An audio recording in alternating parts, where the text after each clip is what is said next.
Si à l'école, dans le milieu de travail, l'enfant, l'adulte ne reçoit que des reproches critiques, qu'arrive-t-il? S'il est vrai qu'un homme ne devient lui-même que par le tu, qu'arrive-t-il à quelqu'un qui n'a jamais été en relation avec un tu?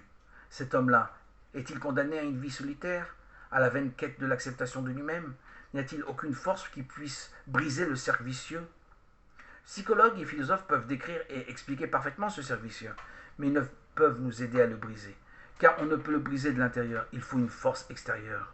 Dans son épître aux Romains, chapitre 15, verset 7, l'apôtre Paul, Shaoul, nous indique d'où vient cette force. Soyez accueillants les uns pour les autres, comme le Christ le fut pour vous, à la gloire de Dieu. Jésus-Christ est la force extérieure qui vient briser le cercle vicieux. À présent, nous sentons le terrain ferme sous nos pieds. Jésus-Christ est le seul qui nous accepte tel que nous sommes, entièrement, inconditionnellement. Et c'est ainsi qu'il nous rend capables de nous accepter nous-mêmes et d'accepter les autres. Par le Christ, Dieu a pris en amour l'initiative. Il a parlé le premier. Il a fait le premier pas. C'est pourquoi nous sommes capables d'aimer. Nous aimons parce qu'il nous a aimés le premier. Première épître de Jean, chapitre 4, verset 19. Nous pouvons nous demander, mais qu'est-ce que cela veut dire pour moi personnellement? Est-ce assez important pour que je cesse de me plaindre de mon enfance, de telles circonstances de ma vie ou des autres, et de rejeter sur tout cela mon incapacité à aimer? Puis-je arrêter de me plaindre et laisser l'amour de Dieu me transformer? Nous avons un jour reçu un coup de téléphone de parents de très bonne famille. Leur fils était à l'hôpital après une tentative de suicide. Ma femme et moi nous sommes allés le voir et la première chose qu'il nous a dite a été « Je recommencerai ». Mais pourquoi? C'est par erreur que je vis.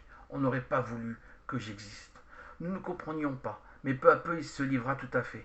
Il avait entendu par hasard une conversation entre ses parents, une conversation déprimante lui apprenant qu'il n'était pas désiré. Sa mère avait oublié de prendre la pilule et le père, dans un accès de colère, lui avait rappelé et reproché. Cette découverte l'avait anéanti. Quel était le sens, quel était le but de sa vie si tout d'abord on n'avait pas voulu qu'il vive? Si ses parents ne voulaient pas de lui, qui en voudrait? Dieu, tous les enfants qui naissent, Dieu veut-il leur naissance? Mais quand leurs parents n'en voulaient pas, ces questions avaient été trop lourdes pour lui. Son geste avait été un appel au secours. Nous lui avons affirmé que Dieu voulait de lui. Qu'en savez-vous?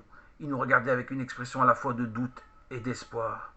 Dieu lui-même a été un enfant non désiré, lui dis-je, un embarras pour ses parents, un enfant inattendu, imprévu.